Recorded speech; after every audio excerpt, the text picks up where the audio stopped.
Hello बच्चों, और स्वागत है आप सभी का हमारे और आपके प्यारे से यूट्यूब चैनल एसपी क्लास में।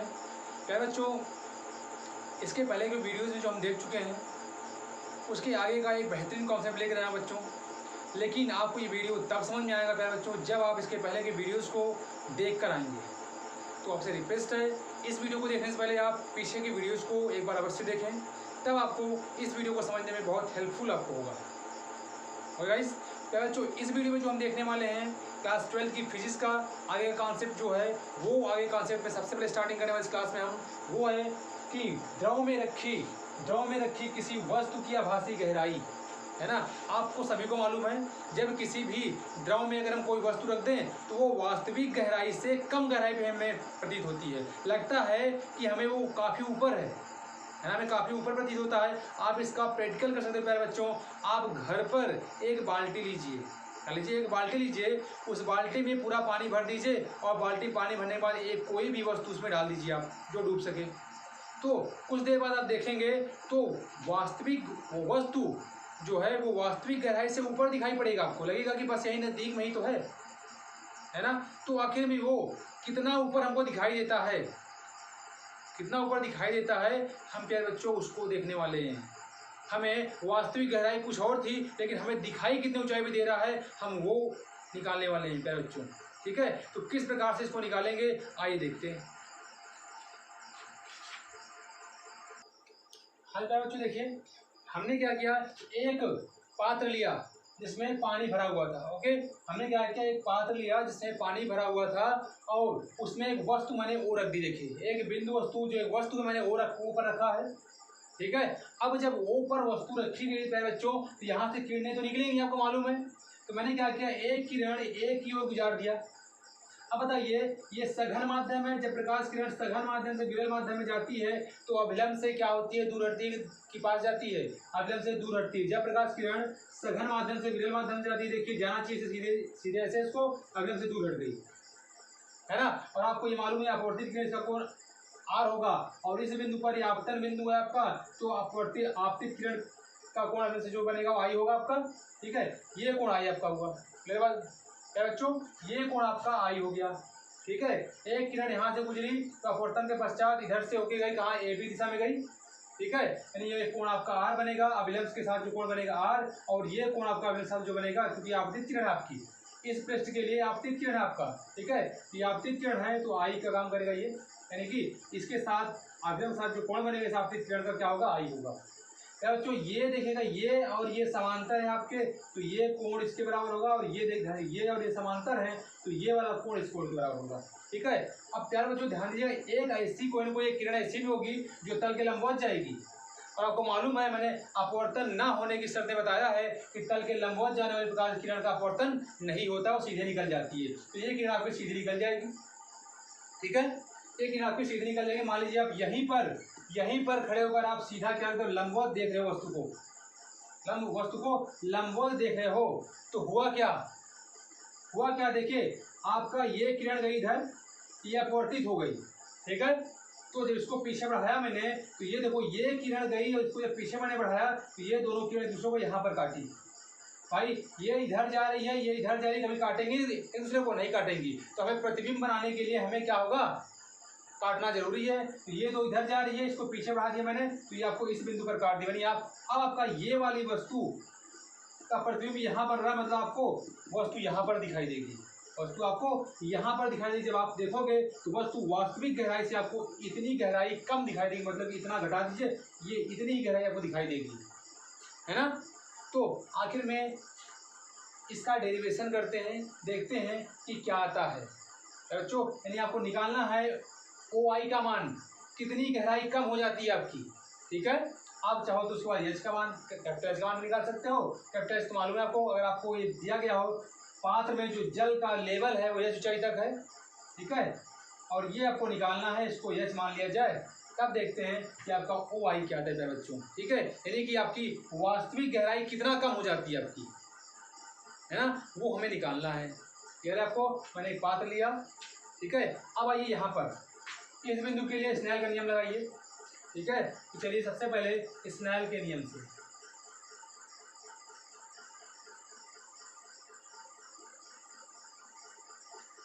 स्नेल के नियम से प्यारे बच्चों देखेंगे तो क्या हो जाएगा, sine i upon sine r equal to, प्यारे बच्चों ध्यान दीजिएगा, आपका इस माध्यम से इस माध्यम में जा रहा है ना, आपका इस माध्यम से इस माध्यम में जा रहा है। तो मैंने आपको बताया है कि आपका ये क्या होगा, इसको अगर आप पहला माध्यम मानिए, फर्स्ट मानिए, और इसको आप दूसरा मानिए, तो आपका होके जाएगा प्यारे बच्चों 1n2।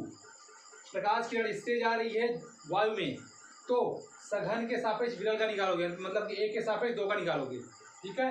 तो 1n2 प्यारे बच्चों इसको लिख सकते हो आप n1/n2 लिख सकते हो ना, n1/n2। क्लियर है बातें, लिख सकते हो आप लोग ऐसा, है ना। प्यारे बच्चों यहाँ पर n2/n1 होगा आपका, n2/n1, ठीक है। ये आपका हो जाएगा n2/n1।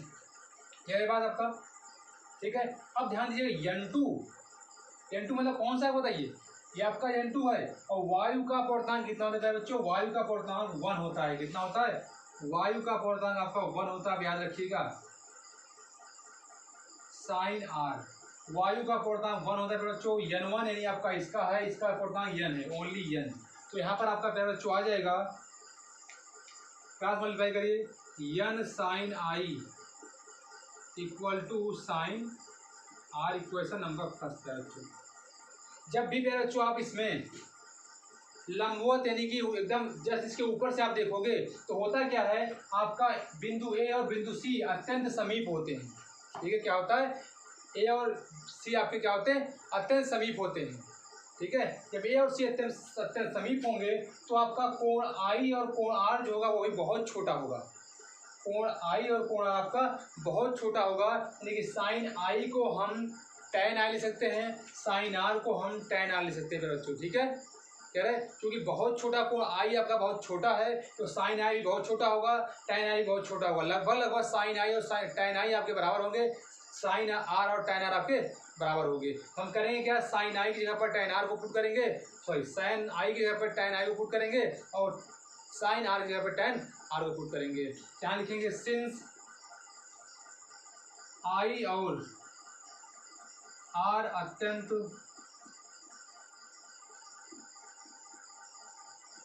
छोटे कोण हैं, इसलिए साइन आई लगभग बराबर होगा आपका tan आई के, साइन आर लगभग बराबर होगा tan आर के। प्यारे बच्चों यहाँ पर लगभग लिखा है, एग्जैक्टली बराबर तो नहीं होंगे, ठीक है। एग्जैक्टली बराबर आपके नहीं होंगे, मैंने लगभग बराबर लिखा है। देयरफॉर समीकरण 1 से, समीकरण 1 में आइए, n इंटू जहाँ साइन है वहाँ पर tan आई लिखिए, जहाँ पर साइन आर है वहाँ पर tan आर लिखिए, ठीक है। तो बच्चों थोड़ा सा आप लोग त्रिभुज में आ जाइए, आपका त्रिभुज ध्यान देना है, मैं कौन सा त्रिभुज लेना चाह रहा हूँ, कौन सा त्रिभुज यहाँ पर लेंगे, ठीक है। अब आप यहाँ पर आ जाइए, ध्यान दीजिएगा, हाँ बच्चों ध्यान दीजिएगा, tan आई देखिए, tan आई आपका इस त्रिभुज में, इस बड़े त्रिभुज देखिए, ध्यान दीजिएगा, इस बड़े वाले त्रिभुज में आपका tan आई का मान निकालेंगे इस बड़े त्रिभुज से, तो tan आई है आपका tan आई, लंब बटा आधार होता है, लंब आपका बच्चों ये होगा, आधार आपका ये पूरा होगा, यानी tan आई का मान आपका हो गया n इंटू लंब आपका हो गया CA, अपान में आधार आपका है क्या बच्चों CO, ठीक है, इक्वल टू tan आर। आर देखिए किस त्रिभुज में आपका है, तो बच्चों आप इस त्रिभुज में देखिएगा, आर आपका इस त्रिभुज में है, तो ये आपका क्या होगा tan आर का मान निकालेंगे तो आपका ये आपका क्या होगा, लंब होगा, ये आपका आधार होगा, लंब बटा आधार होता है, तो आपका tan आर का मान हो गया CA अपान CI, ठीक है। यहाँ से बच्चों CA आपका कैंसिल आउट हो गया, n की वैल्यू आपकी आ गई CO अपान CI, है ना, आपका n की वैल्यू आ गई CO अपान CI। क्लियर बच्चों, n equal to CO upon CI, ये। अब प्यारे बच्चों आपको मालूम है कि आपका जो प्रतिबिंब बन रहा है यहाँ पर बन रहा है, तो आखिर देखते हैं इसका मान कितना है, इसका मान कितना है, निकालते हैं, देयरफॉर यहाँ से हम ओ आई का मान निकालते हैं।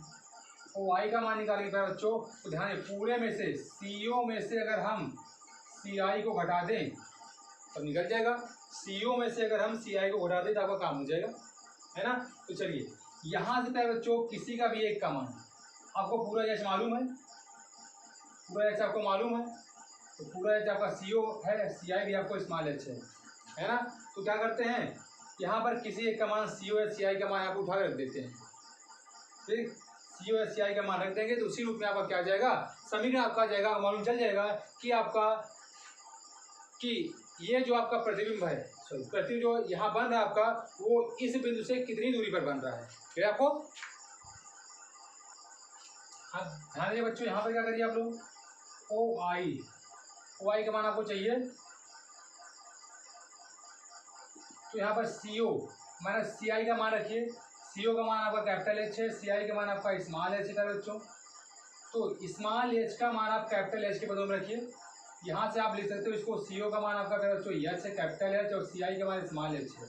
जब यहाँ से आप स्मॉल एच का मान निकालेंगे तो आपका small h equal to h by n हो जाएगा।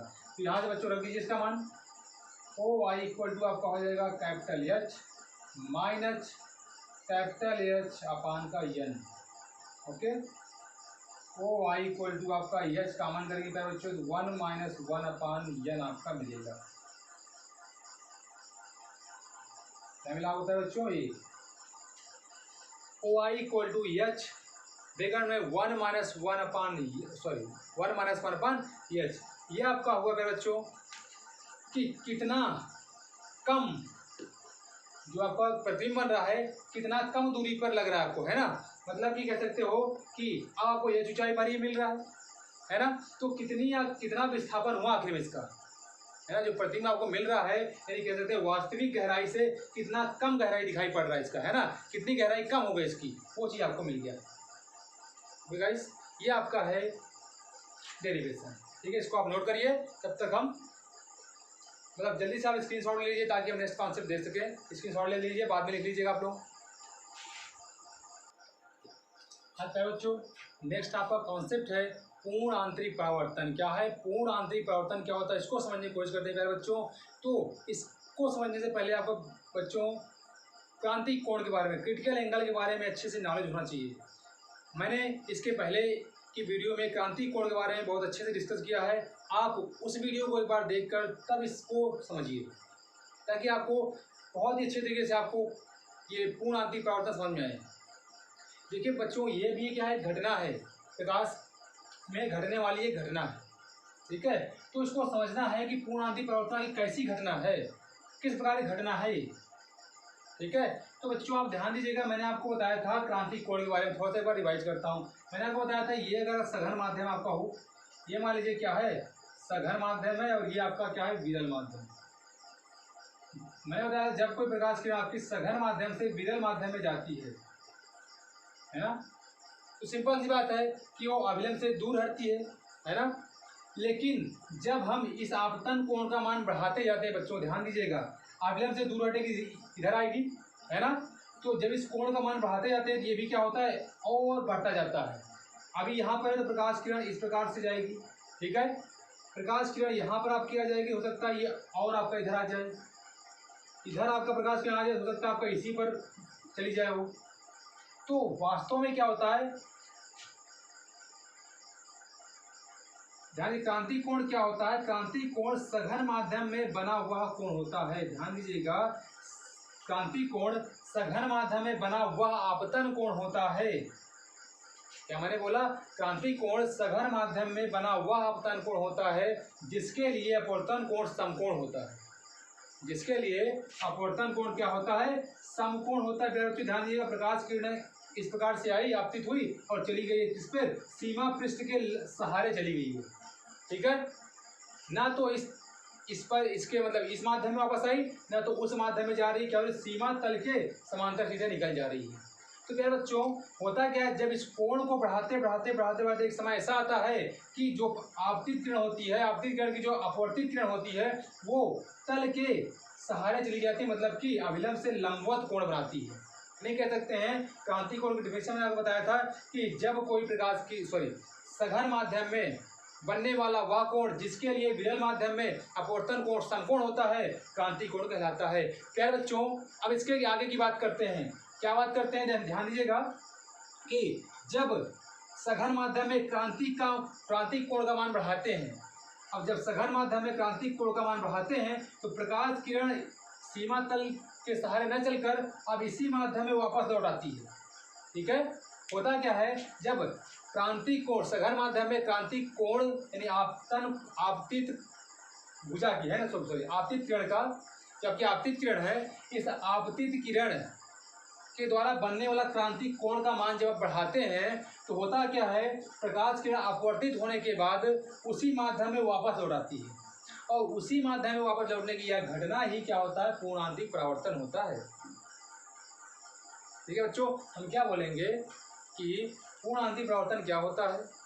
तो जब सघन माध्यम में क्रांतिक कोण, जब सघन माध्यम में आपतन कोण क्रांतिक कोण से थोड़ा सा ज़्यादा बढ़ाया जाता है, क्रांतिक कोण से थोड़ा बढ़ाया जाता है, तो प्रकाश किरण विरल माध्यम में न जाकर उसी माध्यम में वापस लौट आती है। तो इस घटना को पूर्णांतिक परावर्तन कहते हैं। इस घटना को क्या कहते हैं, पूर्णांतिक परावर्तन कहते हैं।